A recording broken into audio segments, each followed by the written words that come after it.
नमस्कार दोस्तों, स्वागत है आप सभी का हमारे इस YouTube चैनल पंडिताइन चाची में। तो दोस्तों, आज हम आपको बताएंगे कि भगवान जगन्नाथ को भिक्षा क्यों मांगनी पड़ी। दोस्तों, एक बार लक्ष्मी जी अपनी भक्तिन श्रेया चंडाल के घर आशीर्वाद देने पहुंची हुई थी।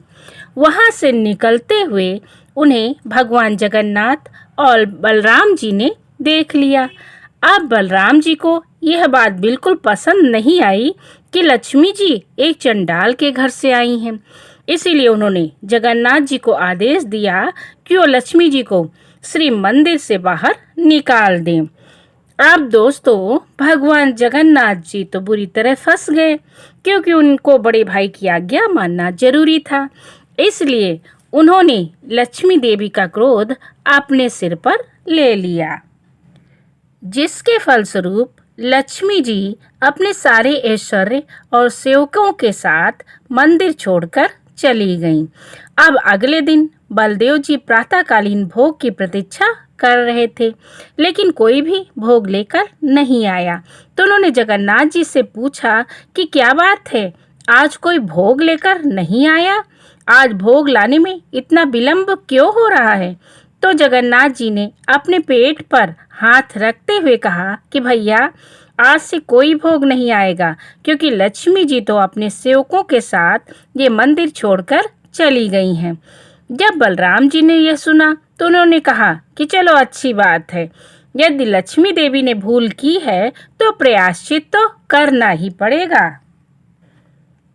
बलराम जी ने कहा कि कोई बात नहीं है, अब हम अपना भोग स्वयं बनाएंगे। यह सोचकर जगन्नाथ जी और बलराम जी रसोई घर में प्रवेश करते हैं। अब वहां देखा तो पूरा अन्न भंडार खाली पड़ा हुआ था, यहाँ तक कि कोई भी सब्जी नहीं थी। अब इतनी देर में दोनों भाइयों को अत्यधिक भूख भी लग गई।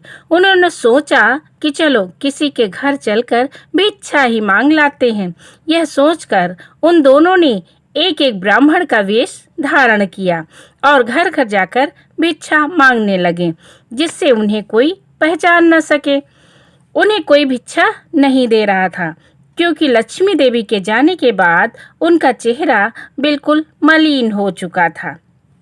और दोस्तों, लक्ष्मी देवी के आदेश पर सूर्य देव ने अपनी किरणें और तेज कर दी, जिससे गर्मी और बढ़ गई, जिसके परिणाम स्वरूप भगवान जगन्नाथ और बलराम जी को तपती हुई धूप में चलना पड़ रहा था। भूख और प्यास से वो दोनों परेशान हो गए थे। अचानक सामने उन्होंने एक तालाब देखा, लेकिन जैसे ही वो दोनों वहां पर पहुंचे, वैसे ही वो तालाब भी सूख गया। हताश होकर वो एक हरे पेड़ के पास पहुंचते हैं और सोचते हैं कि चलो, कुछ नहीं तो पेड़ के पत्ते खाकर ही अपनी भूख मिटा लेते हैं। लेकिन जैसे ही उन्होंने पत्ते तोड़ने के लिए आगे हाथ बढ़ाया, वैसे ही पत्ता भी सूख गया और सारे पत्ते सूखकर जमीन पर गिर गए। और दोस्तों, इसी तरह शाम हो गई। पूरा दिन इन दोनों को ना तो कुछ खाने को मिला, ना ही पीने के लिए पानी मिला। थक हार कर ये दोनों एक मंदिर के पास पहुंचते हैं, जहां पर अभी प्रसाद वितरण हो रहा था। उन्होंने विनती की कि उन्हें कुछ खाने को दे दें, लेकिन लक्ष्मी जी का क्रोध तो आप जानते ही हैं। फलस्वरूप इन दोनों को, भगवान जगन्नाथ और बलराम जी को, कुछ भी खाने को नहीं दिया गया। ऐसे में एक वृद्ध महिला को उन दोनों पर दया आ गई।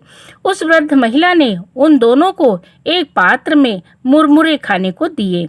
इस प्रसाद को देखकर वो दोनों बहुत प्रसन्न हो गए, लेकिन जैसे ही प्रसाद लेने के लिए उन दोनों ने आगे हाथ फैलाया, उसी समय तेजी से हवा चली और सारा प्रसाद जमीन पर आ गिरा। अब दोस्तों, आप ही सोचिए, उस समय भगवान जगन्नाथ और बलदेव की क्या स्थिति हुई होगी। वे ही जगत के जगन्नाथ और बलराम जी हैं, जिन्हें दिन में कई बार भोजन दिया जाता है। उनके हाथ कभी भी सूखने नहीं दिए जाते हैं, जो कि एक ही समय में 56 भोग खाते थे।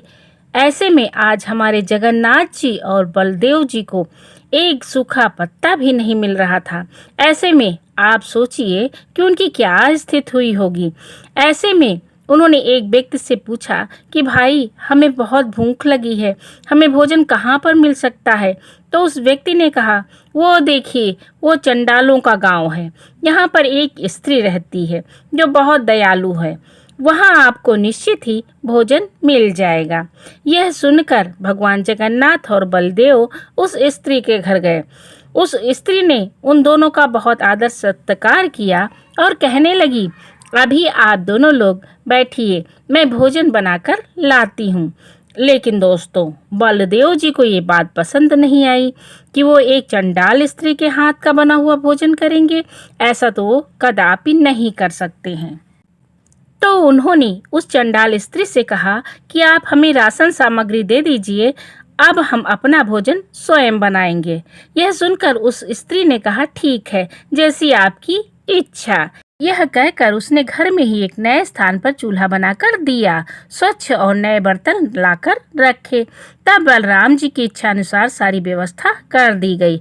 अब बलराम जी ने जगन्नाथ जी से कहा कि तुम भोजन बनाओ, मैं स्नान करके आता हूँ। यह कहकर प्रसन्नता पूर्वक बलराम जी स्नान करने के लिए चले गए और पीछे छोड़ गए हमारे प्यारे जगन्नाथ जी को। अब जगन्नाथ जी अपनी भाई की आज्ञा अनुसार भोजन पकाने के लिए बैठ गए। अब भोजन तो तब बनेगा जब चूल्हा जलेगा। अब जगन्नाथ जी को बहुत प्रयास करना पड़ा, लेकिन चूल्हा जला ही नहीं। अब बलराम जी प्रसन्नता पूर्वक स्नान करके आ रहे थे और सोच रहे थे कि भोजन तो पक गया होगा। लेकिन जब बलराम जी जगन्नाथ जी के पास पहुँचे तो उन्होंने देखा कि जगन्नाथ जी ने तो कुछ बनाया ही नहीं। अब बलराम जी ने जगन्नाथ जी की अच्छी खासी डांट फटकार लगा दी। कहा कि इतना समय हो गया और तुमने अभी तक चूल्हा भी नहीं जलाया है, चलो हटो यहाँ से, अब मैं खुद भोजन पकाता हूँ। अब दोस्तों, जब बलराम जी चूल्हा जलाने की कोशिश करते हैं तो आग की जगह धुआं निकल रहा था। उन्होंने बहुत प्रयास किया लेकिन चूल्हा नहीं जला। परिणाम स्वरूप पूरा घर धुएं से भर गया और दोनों लोग खांसने लगे, जिसके कारण उन दोनों की आंखों से पानी बहने लगा। थक हार कर जगन्नाथ जी और बलदेव जी ने उस घर की स्त्री से कहा कि वही उन दोनों के लिए खाने के लिए कुछ बना दे।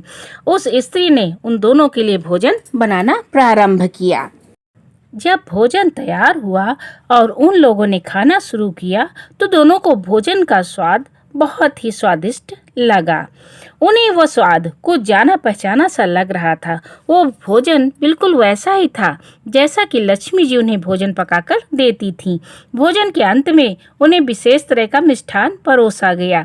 जब उसे बलराम जी और जगन्नाथ जी ने खाया तो उन्हें बड़ा आश्चर्य हुआ, क्योंकि वह वही मिष्ठान था जो कि लक्ष्मी जी उनके लिए प्रतिदिन बनाती थी। इसके बारे में किसी को जानकारी नहीं थी।